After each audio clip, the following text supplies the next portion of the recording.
প্রধানমন্ত্রী তারেক রহমান বলেছেন, সরকার পর্যায়ক্রমে নির্বাচনী ইশতেহারে প্রতিটি দফা বাস্তবায়নের মাধ্যমে জনগণকে দেয়া ওয়াদা পূরণ করে রাজনীতিকে এগিয়ে নেওয়ার চেষ্টা করছে। তিনি বলেন, সেবা কোনো করুণা নয়, এটি দায়িত্ব। দুর্নীতি ও হয়রানিমুক্ত ভূমি সেবা প্রতিষ্ঠা করাই সরকারের লক্ষ্য। ভূমি সেবা মেলার উদ্বোধন অনুষ্ঠানে প্রধানমন্ত্রী এসব কথা বলেন। হাসান মাহমুদের রিপোর্ট। আমার ভূমি আমার অধিকার। ভূমি ব্যবস্থাপনার জটিলতা আর এর নানামুখী প্রতারণা, হয়রানি তথা বিড়ম্বনায় দশকের পর দশক পার করেন অনেক ভুক্তভোগী। মিউটেশন ভূমি অ্যাপের সাহায্যে ভূমি সেবাকে সহজ করতে দেশব্যাপী 3 দিনের ভূমি সেবা মেলার উদ্বোধন করেছেন প্রধানমন্ত্রী তারেক রহমান। প্রধানমন্ত্রী বলেন, এই মেলায় ভূমি জটিলতা থেকে মুক্তিতে বিভিন্ন সেবা পাবে মানুষ। তিনি বলেন, সকল সেবাকে ডিজিটাল করার উদ্যোগ নিয়েছে সরকার, যাতে কমবে হয়রানি। জমি ব্যবস্থাপনার ক্ষেত্রে অনলাইন সুবিধা নিশ্চিত করায় জমি জমা সংক্রান্ত দুর্ভোগ অনেকাংশেই লাঘব পাবে। একই সঙ্গে জমি জমা সংক্রান্ত বিরোধকে কেন্দ্র করে ভূমি অফিসগুলোতে মধ্যস্বত্বভোগীদের দৌরত্ব কমবে। মানুষকে আর অযথা অফিসে ঘুরতে হবে না। সেবা প্রদান জনগণের প্রতি করুণা নয়, বরং জনগণের সেবা নিশ্চিত করা আমাদের দায়িত্ব বলেই আমি মনে করি। জমির অপব্যবহার নিয়ে সতর্ক থাকার আহ্বান জানিয়ে প্রধানমন্ত্রী বলেন, ফ্যাসিবাদের জাতাকলে পিষ্ট জনগণ রাজনীতিতে তাদের প্রত্যাশার প্রতিফলন দেখতে চায়। সেজন্যই সরকার নির্বাচনী প্রতিশ্রুতি বাস্তবায়নের দিকে এগিয়ে যাচ্ছে।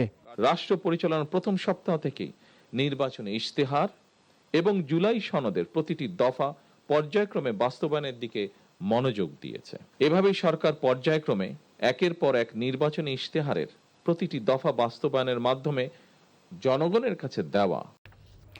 সারা দেশে বিদ্যমান 538টি ফায়ার সার্ভিস স্টেশন প্রয়োজনের তুলনায় যথেষ্ট নয় উল্লেখ করে ফায়ার সার্ভিসকে আধুনিক ও যুগোপযোগী করতে নতুন স্টেশন স্থাপন ও লোকবল বৃদ্ধি করা হবে বলে জানিয়েছেন স্বরাষ্ট্রমন্ত্রী সালাউদ্দিন আহমেদ। সকালে নারায়ণগঞ্জে পূর্বাচল মাল্টিপারপাস ফায়ার সার্ভিস স্টেশনে আয়োজিত পাসিং আউট প্যারেড ও পদক প্রদান অনুষ্ঠানে একথা বলেন তিনি। এর আগে বিভিন্ন ক্ষেত্রে অবদানের স্বীকৃতি হিসেবে ফায়ার সার্ভিসের কৃতি সদস্যদের ব্যাজ পরিয়ে দেন ও পদক প্রদান করেন। স্বরাষ্ট্রমন্ত্রী বলেন, ফায়ার সার্ভিসের সক্ষমতা ও সামর্থ্য বাড়াতে কাজ করছে সরকার।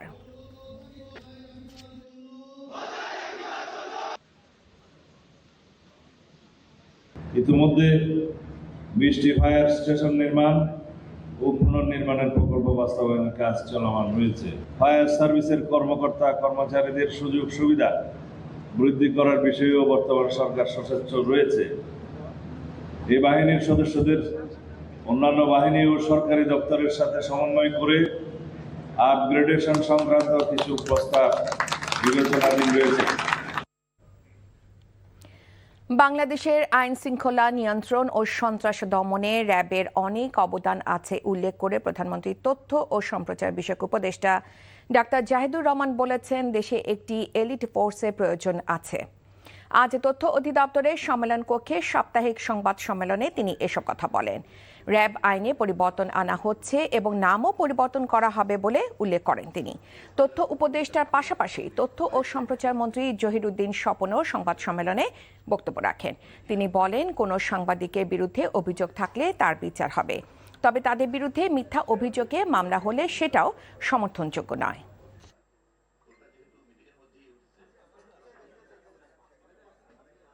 আমাদের সকলের সর্বসম্মতভাবে এখানে একটা গ্রহণযোগ্য একটা রেগুলেশন থাকা দরকার, নট নিয়ন্ত্রণ, রেগুলেশন, যেটা আমাদের সকলের স্বার্থকে সংরক্ষণ করবে। রাষ্ট্র সেখানে কেবলমাত্র একটা সেবা দানকারী এবং সেবা গ্রহণকারী প্রতিষ্ঠান হিসাবে অংশীদার হবে অন্যান্যদের মতো, এবং রাষ্ট্রসহ সকল অংশীদারদের সেবাটা নিশ্চিত করার জন্য এবং একটা ইউনিফর্ম রেগুলেশনের মধ্যে রাখার জন্য আমরা একটা মিডিয়া কমিশন গঠন করতে প্রতিশ্রুতি ঘোষণা করেছি। দেশের 13তম সিটি কর্পোরেশন হিসেবে বগুড়ায় নতুন প্রশাসক নিয়োগ দেওয়া হয়েছে বলে জানিয়েছেন স্থানীয় সরকার প্রতিমন্ত্রী মীর শাহে আলম। সকালে সচিবালয়ে সাংবাদিকদের কাছে একথা জানান তিনি। বগুড়া জেলা বিএনপি সহসভাপতি MR ইসলাম স্বাধীনকে নবগঠিত এই সিটি কর্পোরেশনের প্রশাসক হিসেবে নিয়োগ দেওয়া হয়েছে। সাংবাদিকদের প্রশ্নের জবাবে প্রতিমন্ত্রী বলেন, সরকার এ বছরের সেপ্টেম্বর-অক্টোবর মাস থেকে স্থানীয় সরকার নির্বাচন শুরু করবে। 5 ধাপে স্থানীয় সরকার নির্বাচন পরবর্তী 1 বছরের মধ্যে শেষ করা হবে বলেও জানান তিনি। অর্থ বরাদ্দ সাপেক্ষে কোনো নির্বাচন আগে হবে তা ঠিক করা হবে। বগুড়া সিটি কর্পোরেশনের দাবিটি দীর্ঘদিনের ছিল। 20 বছর এটি বগুড়ার একটি রাজনৈতিক দলের প্রধানের বাড়ি হবার কারণে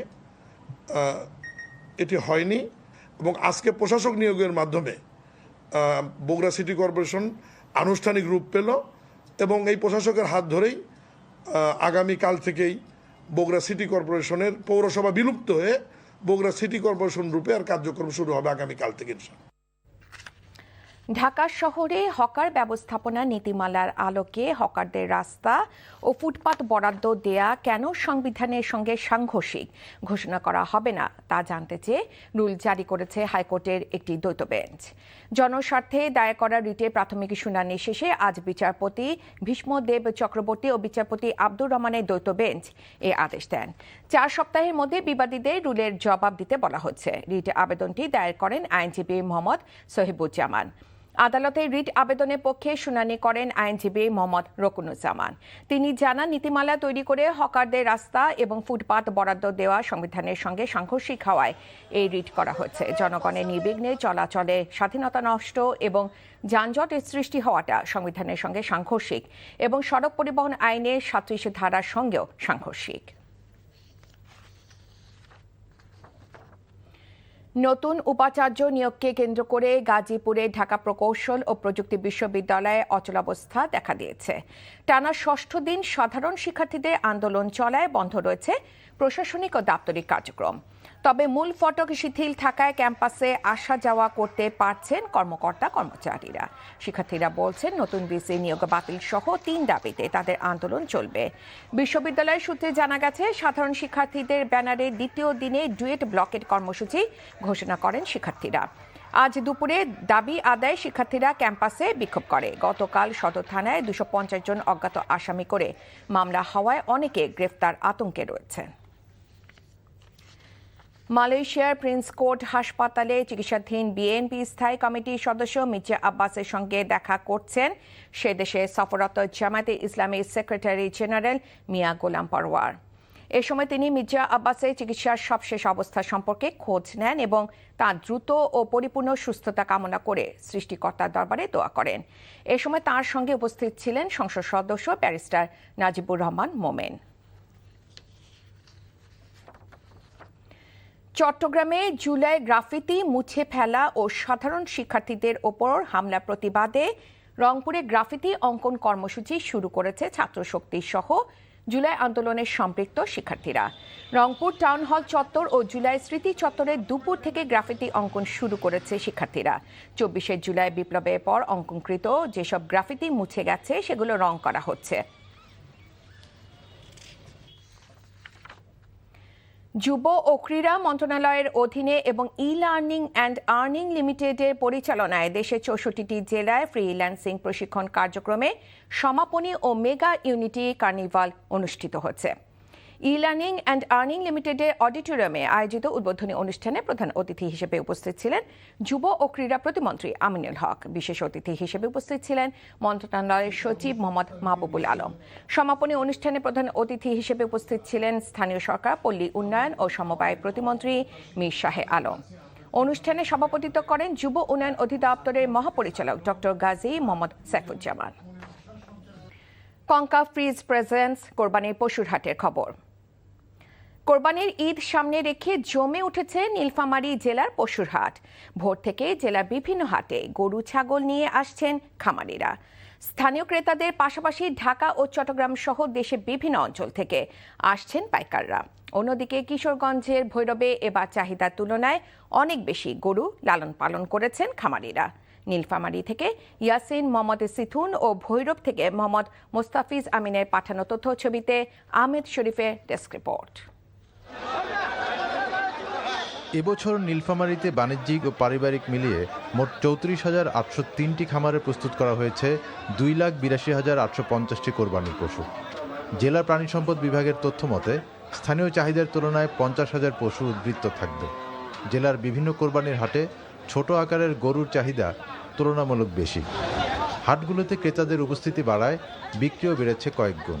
বেশি চারটা দুইটা আছে, ওই দুইটা বিক্রি হবে। আমার দাম মোটামুটি ভালো পাচ্ছি। আমি ঢাকা থেকে গরু কিনতে আইছি, এখান থেকে নিয়ে ঢাকা নিয়ে গরু বিক্রি করি। এখানের বাজারটা মোটামুটি অন্যান্য বাজার থেকে ভালো, রাজশাহী সিটির থেকে ভালো। একটু গতবারের চেয়ে একটু রেটটা বেশি, তার চেয়ে আবার ট্রাকের ভাড়া বেশি এখনো। অন্যদিকে এবারের কোরবানির ঈদ উপলক্ষে ভৈরবে 2117 জন প্রান্তিক কৃষক ও খামারি 28,000-এরও বেশি পশু লালন পালন ও মোটাতাজা করেছেন। বিদ্যুৎ বিভ্রাট, পরিবহন সমস্যা ও পশুখাদ্যের মূল্য বৃদ্ধির কারণে তাদের পশুর উৎপাদন খরচ বেড়ে গেছে বলেন খামারিরা। আমাদের মোটামুটি যথেষ্ট পরিমাণ গরু আমাদের মোটাতাজাকরণ আছে, প্রত্যেক খামারিরার কাছে আছে। সবাই একটা আশাবাদী যে বাইরের গরু যদি না ঢুকে তাহলে আমরা লাভবান হব। দানাদার খাবার, সাইলেজ, এগুলা সম্পূর্ণ দেশীয় পদ্ধতিতে প্রাকৃতিক ভাবে আমরা এখানে লালন পালন করছি গরুগুলা। খুব অল্প অল্প লাভে আমি গরু ছেড়ে দিচ্ছি।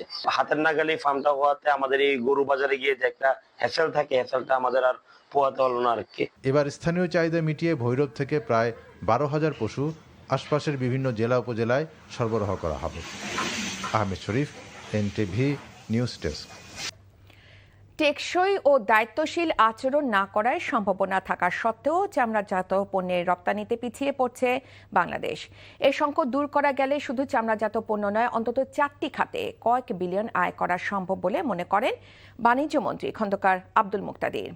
মঙ্গলবার জাতিসংঘ উন্নয়ন কর্মসূচি UNDP আয়োজিত দায়িত্বশীল ব্যবসায়িক আচরণ এবং বাণিজ্য প্রতিযোগিতার শীর্ষক আলোচনা অনুষ্ঠানে মন্ত্রী বলেন, LDC গ্র্যাজুয়েশন হলে বাংলাদেশকে নতুন চ্যালেঞ্জের মুখে পড়তে হবে। দায়িত্বশীল ব্যবসায়িক আচরণ পারে বিদেশি ক্রেতাদের ধরে রাখার পাশাপাশি ব্যবসা সম্প্রসারণ করতে। অনুষ্ঠানে অন্যান্য বক্তারা বলেন, এবছরই শ্রম আইন সংস্কার করেছে বাংলাদেশ, যা শ্রমিকদের প্রতি আরও দায়িত্বশীল আচরণে সহায়ক হবে। গবেষকরা বলেন, এটি বাস্তবায়নে বাড়তি চ্যালেঞ্জ আছে, তবে LDC গ্র্যাজুয়েশনের পর বৈশ্বিক বাণিজ্যিক চ্যালেঞ্জ মোকাবেলায় এটি গুরুত্বপূর্ণ ভূমিকা রাখবে। ভূমি সেবায় হয়রানি ও দুর্নীতি বন্ধে সরকার বদ্ধপরিকর জানিয়ে প্রধানমন্ত্রী তারেক রহমান বলেছেন, জনগণকে দেয়া ওয়াদা পূরণ করে এগিয়ে যেতে চায় তার সরকার। জমিজমা সংক্রান্ত মামলা দ্রুত নিষ্পত্তি করতে গ্রাম আদালত বা বিকল্প বিরোধ নিষ্পত্তি আইনের মাধ্যমে কার্যকর ব্যবস্থা নেওয়ার কথা জানান প্রধানমন্ত্রী। বলেন, সেবা কোনো করুণা নয়, দায়িত্ব। রাজধানীতে ভূমি সেবা মেলার উদ্বোধন অনুষ্ঠানে তিনি এসব কথা বলেন। হাসান মাহমুদের রিপোর্ট। ভূমি ব্যবস্থাপনার জটিলতা আর এর নানামুখী প্রতারণা, হয়রানি তথা বিড়ম্বনায় দশকের পর দশক পার করেন অনেক ভুক্তভোগী। মিউটেশন ভূমি অ্যাপের সাহায্যে ভূমি সেবাকে সহজ করতে দেশব্যাপী 3 দিনের ভূমি সেবা মেলার উদ্বোধন করেছেন প্রধানমন্ত্রী তারেক রহমান। প্রধানমন্ত্রী বলেন, এই মেলায় ভূমি জটিলতা থেকে মুক্তিতে বিভিন্ন সেবা পাবে মানুষ। তিনি বলেন, সকল সেবাকে ডিজিটাল করার উদ্যোগ নিয়েছে সরকার, যাতে কমবে হয়রানি। জমি ব্যবস্থাপনার ক্ষেত্রে অনলাইন সুবিধা নিশ্চিত করায় জমিজমা সংক্রান্ত দুর্ভোগ অনেকাংশেই লাঘব পাবে। একই সঙ্গে জমিজমা সংক্রান্ত বিরোধকে কেন্দ্র করে ভূমি অফিসগুলোতে মধ্যস্বত্বভোগীদের দৌরত্ব কমবে। মানুষকে আর অযথা অফিসে ঘুরতে হবে না। সেবা প্রদান জনগণের প্রতি করুণা নয়, বরং জনগণের সেবা নিশ্চিত করা আমাদের দায়িত্ব বলেই আমি মনে করি। জমির অপব্যবহার নিয়ে সতর্ক থাকার আহ্বান জানিয়ে প্রধানমন্ত্রী বলেন, ফ্যাসিবাদের যাতাকলে পিষ্ট জনগণ রাজনীতিতে তাদের প্রত্যাশার প্রতিফলন দেখতে চায়। সেজন্যই সরকার নির্বাচনী প্রতিশ্রুতি বাস্তবায়নের দিকে এগিয়ে যাচ্ছে। রাষ্ট্র পরিচালনার প্রথম সপ্তাহ থেকে নির্বাচনী ইশতেহার এবং জুলাই সনদের প্রতিটি দফা পর্যায়ক্রমে বাস্তবায়নের দিকে মনোযোগ দিয়েছে। এভাবেই সরকার পর্যায়ক্রমে একের পর এক নির্বাচনী ইশতেহারের প্রতিটি দফা বাস্তবায়নের মাধ্যমে জনগণের কাছে দেওয়া ওয়াদা পূরণের রাজনীতিকে এগিয়ে নিয়ে যাবার চেষ্টা করছে। জমিজমা সংক্রান্ত মামলার বিরোধ নিষ্পত্তির উপর গুরুত্ব আরোপ করেন প্রধানমন্ত্রী।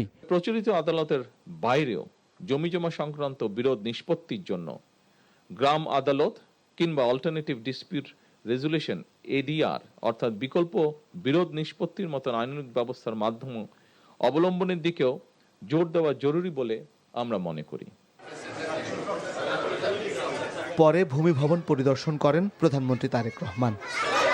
Hasan Mahmud, NTV news, Dhaka. সিলেট সীমান্তে ভারতীয় সীমান্তরক্ষী বাহিনী বিএসএফ এর অহেতুক গুলি ছোড়ার প্রতিক্রিয়ায় পাল্টা গুলি ছুড়েছে বর্ডার গার্ড বাংলাদেশ বিজিবি। ৪৮ বিজিবির পক্ষ থেকে এক সংবাদ বিজ্ঞপ্তিতে জানানো হয়, সোমবার সিলেটের গোয়াইনঘাট সীমান্তে গোলাগুলির পর উস্কানিমূলক ও অনাকাঙ্ক্ষিত পরিস্থিতি মোকাবেলায় সতর্ক অবস্থান নিয়েছে বিজিবি। ঘটনার পরপরই বিজিবির পক্ষ থেকে আনুষ্ঠানিকভাবে বিএসএফকে প্রতিক্রিয়া জানানো হয়েছে। অপ্রীতিকর ঘটনা এড়াতে সিলেট সীমান্তে বিজিবির নজরদারির পাশাপাশি বাড়ানো হয়েছে পেট্রোল টিমের সংখ্যা। ৪৮ বিজিবির অধিনায়ক লেফটেন্যান্ট কর্নেল নাজমুল হক জানান, সিলেট সীমান্তে বিএসএফ এর গুলির ঘটনায় পাল্টা গুলি বর্ষণ করেছে বিজিবি। সীমান্ত হত্যা বন্ধ করতে না পারলে স্বরাষ্ট্রমন্ত্রীর পদত্যাগ করা উচিত বলে মন্তব্য করেছেন জাতীয় নাগরিক পার্টি এনসিপির মুখ্য সমন্বয়ক নাসির উদ্দিন পাটোয়ারি। তিনি অভিযোগ করেন, ভারত থেকে বাংলাদেশে পুশিনের চেষ্টা চালানো হচ্ছে। বলেন, দল মত নির্বিশেষে সবাইকে সীমান্ত হত্যা বন্ধ এবং বাংলাদেশের নদীতে পানির জন্য রাস্তায় দাঁড়াতে হবে।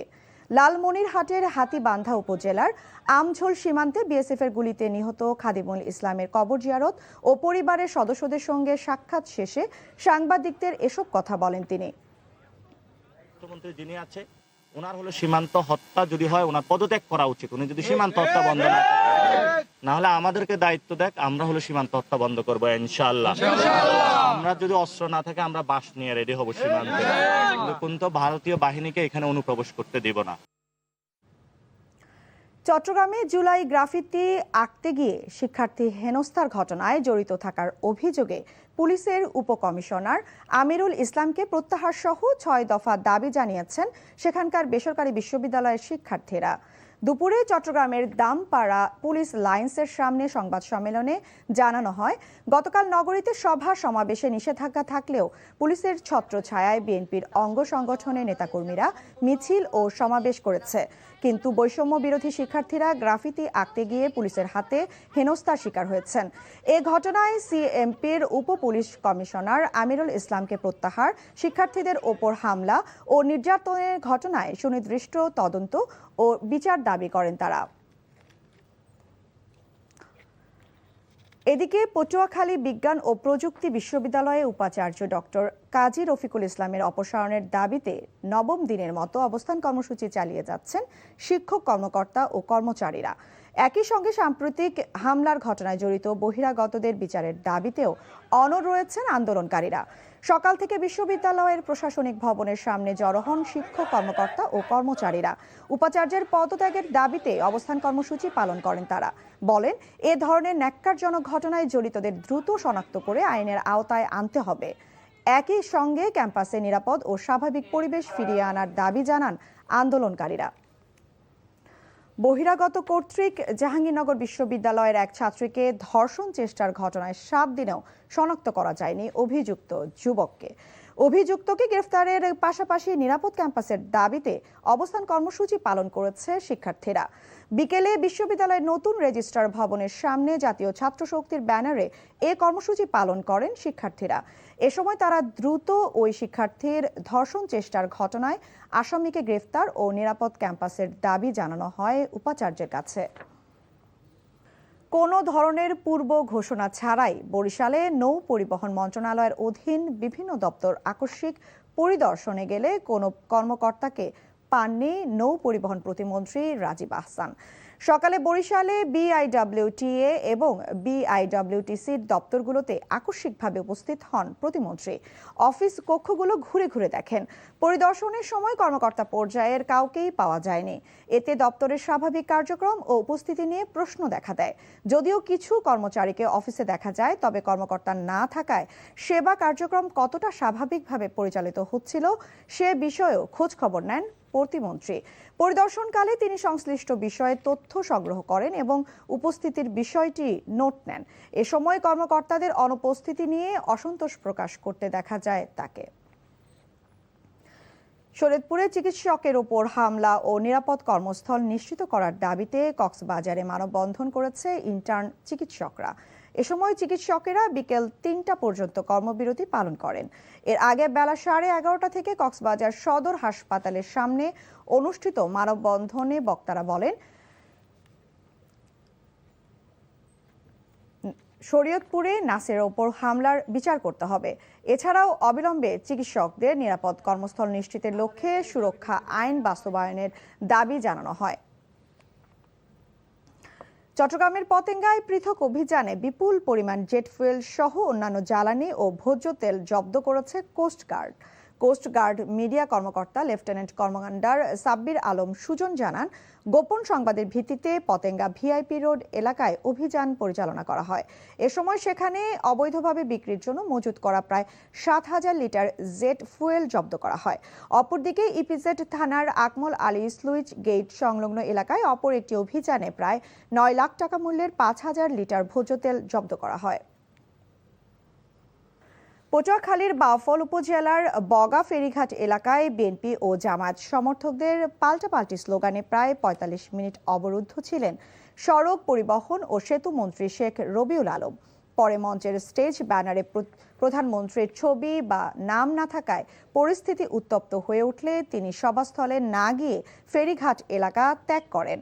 প্রত্যক্ষদর্শীরা জানান, দুপুর 1টার দিকে সেতুমন্ত্রী শেখ রবিউল আলম বগা ফেরিঘাটে পৌঁছান। সেখানে তাকে স্বাগত জানাতে নদীর পূর্ব পাড়ে একটি সভার আয়োজন করেন পটুয়াখালী 2 আসনের জামায়াত দলীয় সংসদ সদস্য ডক্টর শফিকুল ইসলাম মাসুদ। সভাস্থলের ব্যানারে প্রধানমন্ত্রী তারেক রহমানের ছবি না থাকায় উপজেলা বিএনপির নেতাকর্মীদের মধ্যে ক্ষোভের সৃষ্টি হয়। এ সময় বিএনপি ও জামায়াত সমর্থকদের মধ্যে পাল্টাপাল্টি স্লোগান উত্তেজনাকর পরিস্থিতির সৃষ্টি হয়।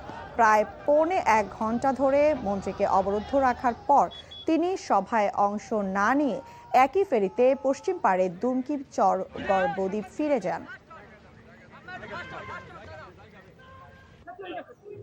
দেশে হামের প্রাদুর্ভাবের মূল কারণ ও দায়ী ব্যক্তিদের চিহ্নিত করতে 10 সদস্যের একটি তদন্ত কমিটি গঠনের নির্দেশ কেন দেয়া হবে না তা জানতে চেয়ে রুল জারি করেছে হাইকোর্ট। হাম নিয়ে 2টি আলাদা রিট আবেদনের ওপর শুনানি নিয়ে মঙ্গলবার বিচারপতি রাজিকাল জলিল ও বিচারপতি দেবাশিস রায়চৌধুরীর হাইকোর্ট বেঞ্চ এই রুল জারি করেন। রুলে হামের প্রাদুর্ভাবে মারা যাওয়া শিশুদের প্রত্যেকের পরিবারকে পর্যাপ্ত ক্ষতিপূরণ দিতে কেন নির্দেশ দেওয়া হবে না তাও জানতে চাওয়া হয়েছে। একই সঙ্গে হামের প্রাদুর্ভাব রোধ ও আক্রান্ত শিশুদের চিকিৎসা সহ সার্বিক বিষয়ে 30 দিনের মধ্যে সরকারকে প্রতিবেদন দিতে অন্তর্বর্তীকালীন আদেশও দিয়েছে হাইকোর্ট।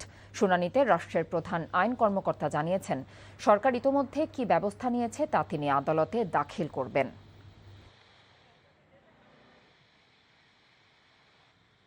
আমার মনে হয় সে সমস্ত কমিশনের প্রতিবেদনের মাধ্যমে ভেসে উঠবে কিংবা প্রমাণিত হবে, তদন্তে আসবে যে আসলে প্রকৃতপক্ষে কেউ দায়ী কিংবা দায়ী না।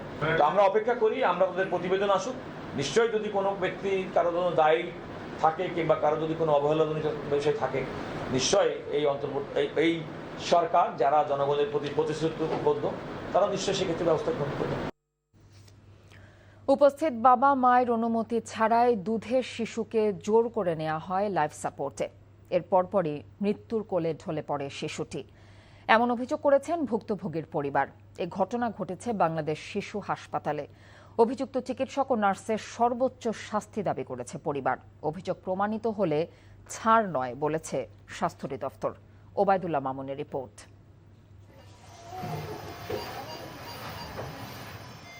মারা যাওয়ার 15 মিনিট আগের ফুটেজ এটি। প্রাণবন্ত 9 মাস বয়সী মেহমেদ আইসিইউতে চিকিৎসাধীন থাকলেও দিব্যি খেলা করছিল সে। কিন্তু কর্তব্যরত চিকিৎসক বাবা মায়ের অনুমতি ছাড়াই জোর করে তাকে নিয়ে যায় লাইফ সাপোর্টে। স্বজনরা জানান, তখনও রোগীর অক্সিজেন স্যাচুরেশন ছিল 92-এর উপরে। লাইফ সাপোর্টে নেয়ার আগেও বিছানায় খেলা করছিল যে মোহাম্মদ। লাইফ সাপোর্টের নল ঢোকানোর সাথে সাথেই নিস্তেজ হয়ে পড়ে সে। ঘটনার অবনতি দেখেই ছটকে পড়েন সংশ্লিষ্ট চিকিৎসক।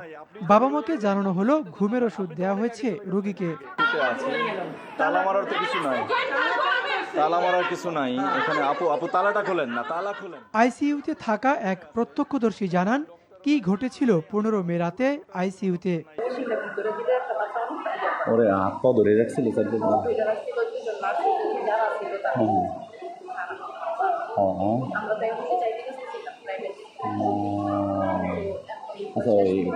হামে সংক্রমিত হয়ে গত 13 মে বাংলাদেশ শিশু হাসপাতালে ভর্তি হয় 9 মাস 6 দিন বয়সী শিশু মেহমেদ।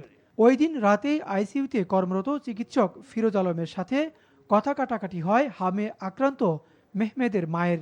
বিষয়টি টের পেয়ে রোগীর মামা ফেসবুক লাইভ করেন ঘটনাটি নিয়ে। অভিযোগ করেন হাসপাতাল কর্তৃপক্ষ লুকিয়ে রাখে তার ফাইলও।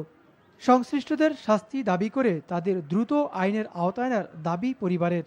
ওকে ধৈর্য এই ডক্টরের লাগানে যে আরও একজন অনভিজ্ঞ ডক্টর ছিল, দুইজনে মিলে ওই পাইপটা যে মুখের মধ্যে ভাগনা ঢুকাইছে, ঢুকানোর সময়ই মারা গেছে। পাশের বেডালাই ওই আপুই, আপনি ভিডিওতে দেখবেন একদম স্পষ্ট, ঠিক আছে। সে বের হয়ে বলতেছে যে ওই ঘুমের ইঞ্জেকশনটা আমি দিয়ে দিচ্ছি, ও একটু ঘুমাচ্ছে, আপনারা পরে যায়েন। বাচ্চা তাৎক্ষণিকভাবে তখনই মারা গেছে। অনুমতি ছাড়াই লাইফ সাপোর্টে নেওয়া যাবে না স্বীকার করলেও অভিযুক্ত চিকিৎসক ও নার্সের পক্ষেই যুক্তি দেখায় হাসপাতাল কর্তৃপক্ষ। যদি রোগীর স্বজনরা সেই মুহূর্তে না থাকে, তাহলে না থাকলে তো সোজাসুজি যাইতে হবে, কারণ for the safety of the patient. তখন কবে যে আমার জন্য কেন ওয়েট করতে গেলেন? আর যদি থাকে তখন বলতে হবে যে হ্যাঁ আমরা নিতেছি, রোগীর অবস্থা খুব খারাপ। বিষয়টি খতিয়ে দেখে ব্যবস্থা নেওয়ার কথা জানায় স্বাস্থ্য অধিদপ্তর। হসপিটাল ম্যানেজমেন্টের কোনো ফেলিওর আছে কিনা আমরা তখন আমরা এখানে ইন্টারফেয়ার করব।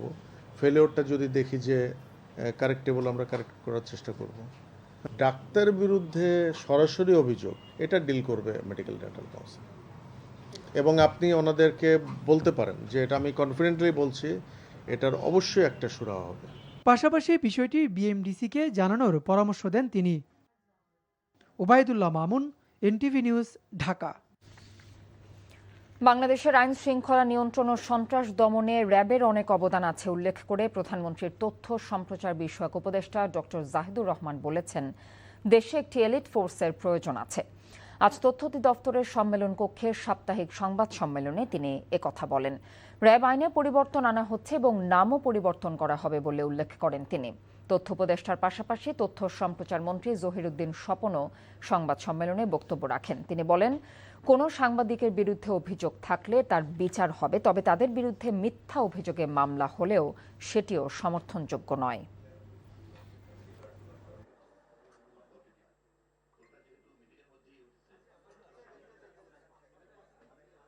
একটা রাষ্ট্রে একটা এলিট ফোর্স থাকা দরকার আছে, কারণ র্যাবের সমালোচনা যদি সরিয়ে রাখি, আমরা দেখব র্যাব অত্যন্ত কেপেবল ভাবে নানা ধরনের সন্ত্রাস তারা মোকাবেলা করতে পেরেছে, অপরাধ মোকাবেলা করতে পেরেছে, যেটা আমাদের কনভেনশনাল পুলিশ বাহিনী পেরে ওঠে। পূর্ণাঙ্গ আইন হচ্ছে যে আইনের মধ্যে র্যাবের সবকিছু অনেক বেশি ওয়েল ডিফাইন্ড থাকবে। এক অর্থে সেইভাবে র্যাব থাকছে না এবং নামও সম্ভবত পাল্টে যাচ্ছে। আমাদের সকলের সর্বসম্মতভাবে এখানে একটা গ্রহণযোগ্য একটা রেগুলেশন থাকা দরকার, নট নিয়ন্ত্রণ, যেটা আমাদের সকলের স্বার্থকে সংরক্ষণ করবে। একটা ইউনিফর্ম রেগুলেশনের মধ্যে রাখার জন্য আমরা একটা মিডিয়া কমিশন গঠন করতে প্রতিশ্রুতি ঘোষণা করেছি। হামে আক্রান্ত হয়ে সারা দেশে আরও 11 শিশু মারা গেছে।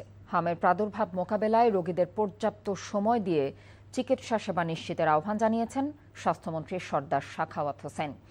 বিকেলে রাজধানীর মহাখালীতে ইউনিভার্সাল মেডিকেল কলেজ হাসপাতালের একযোগ পূর্তি অনুষ্ঠানে যোগ দিয়ে তিনি একথা বলেন। শিশুদের জন্য ওয়ার্ডের কোনো সংকট নেই দাবি করে মন্ত্রী বলেন, আইসোলেশন বেডের সংখ্যাও বাড়ানো হয়েছে। এছাড়া বাসায় গিয়েও হামের ভ্যাকসিন দেবার কথা জানিয়েছেন মন্ত্রী। সারা দেশের স্বাস্থ্যকর্মীদের জরুরি নির্দেশনা দিয়েছে স্বাস্থ্য মন্ত্রণালয়। এছাড়া ঈদের পরে শুরু হবে হামের দ্বিতীয় টিকাদান কর্মসূচি। দেশের সকল হাসপাতাল ও সেবা কেন্দ্রে চিকিৎসক ও স্বাস্থ্যকর্মী বাড়ানো সহ 18টি জরুরি নির্দেশনা দিয়েছে মন্ত্রণালয়। দেশের 13তম সিটি কর্পোরেশন হিসেবে বগুড়ায় নতুন প্রশাসক নিয়োগ দেওয়া হয়েছে বলে জানিয়েছেন স্থানীয় সরকার প্রতিমন্ত্রী মীর শাহে আলম। সকালে সচিবালয়ে সাংবাদিকদের কাছে কথা জানিয়েছেন তিনি। বগুড়া জেলা বিএনপির সহ সভাপতি এমআর ইসলাম স্বাধীনকে নবগঠিত এই সিটি কর্পোরেশনের প্রশাসক হিসেবে নিয়োগ দেওয়া হয়েছে। সাংবাদিকদের প্রশ্নের জবাবে প্রতিমন্ত্রী বলেন, সরকার এই বছরের সেপ্টেম্বর-অক্টোবর মাস থেকে স্থানীয় সরকার নির্বাচন শুরু করবে। 5 ধাপের স্থানীয় সরকার নির্বাচন পরবর্তী 1 বছরের মধ্যে শেষ করা হবে বলেও জানিয়েছেন তিনি। অর্থ বরাদ্দ সাপেক্ষে কোনো নির্বাচন আগে হবে তা ঠিক করা হবে। বগুড়া সিটি কর্পোরেশনের দাবিটি দীর্ঘদিনের ছিল, 20 বছর এটি বগুড়ার একটি রাজনৈতিক দলের প্রধানের বাড়ি হবার কারণে এটি হয়নি, এবং আজকে প্রশাসক নিয়োগের মাধ্যমে বগুড়া সিটি কর্পোরেশন আনুষ্ঠানিক রূপ পেল, এবং এই প্রশাসকের হাত ধরেই আগামীকাল থেকেই বগুড়া সিটি কর্পোরেশনের পৌরসভা বিলুপ্ত হয়ে বগুড়া সিটি কর্পোরেশন রূপে আর কার্যক্রম শুরু হবে আগামীকাল থেকে। বাজেট এলে নিত্যপণ্যের দাম বাড়ার আশঙ্কায় সাধারণ মানুষের মধ্যে আতঙ্ক ছড়িয়ে পড়ে বলে মন্তব্য করেছেন জামায়াতে নায়েবে আমির ও সংসদ সদস্য অধ্যাপক মজিবুর রহমান। বিকেলে জাতীয় প্রেসক্লাবে জামায়াতে ইসলামী আয়োজিত শিক্ষা খাতে বরাদ্দ জাতীয় উন্নয়ন শীর্ষক প্রাক বাজেট সংলাপে এমন মন্তব্য করেন তিনি। এ সময় তিনি মানসম্মত শিক্ষা ব্যবস্থার উন্নয়নে পর্যাপ্ত বরাদ্দ নিশ্চিত করে জনকল্যাণমুখী বাজেট প্রণয়নের জন্য সরকারের প্রতি আহ্বান জানিয়েছেন। অতীতে ভঙ্গুর শিক্ষা ব্যবস্থা এখনও চলমান, তাই এই সেক্টরের আমূল পরিবর্তনের পাশাপাশি নিষিদ্ধ আওয়ামী লীগের সময় পাচার হওয়া অর্থ দেশে ফিরিয়ে এনে তা তরুণ প্রজন্মের দক্ষতা উন্নয়ন ও মানব সম্পদ তৈরিতে ব্যয় করার আহ্বান জানিয়েছেন আলোচকরা। এ সময় বক্তারা শিক্ষা ব্যবস্থার কাঠামোগত পরিবর্তনের পাশাপাশি শিক্ষার মান উন্নয়নে রাজনৈতিক সদিচ্ছারও আহ্বান জানিয়েছেন।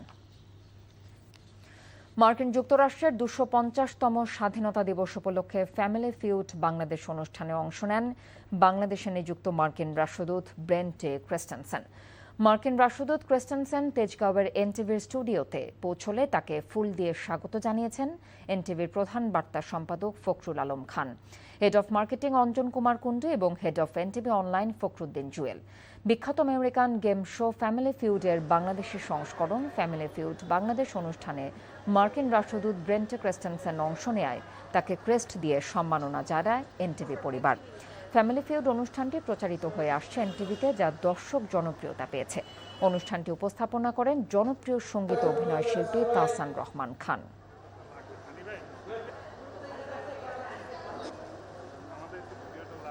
নিরাপত্তা নিশ্চিত হওয়ায় বসুন্ধরা কিংস অ্যারেনায় ফেডারেশন কাপের ফাইনাল খেলবে মোহামেডান। শিরোপা লড়াইয়ে বুধবার বিকেল 5:30টায় বসুন্ধরা কিংসের মুখোমুখি হবে তারা। খেলোয়াড় ও সমর্থকদের নিরাপত্তায় বসুন্ধরার মাঠে ফাইনাল খেলবে না বলে ফুটবল ফেডারেশনকে চিঠি দিয়েছিল মোহামেডান। তাদের অনড় অবস্থানের কারণে মঙ্গলবার মাঠে গড়াতে পারেনি শিরোপার লড়াই। তবে নিরাপত্তা নিশ্চিত করে বাফুফের চিঠি পাওয়ার পর কিংস অ্যারেনায় খেলতে রাজি হয়েছে মোহামেডান। তাতে অনিশ্চয়তা কাটিয়ে আগের ভেন্যুতে অনুষ্ঠিত হতে যাচ্ছে ফেডারেশন কাপের ফাইনাল ম্যাচ।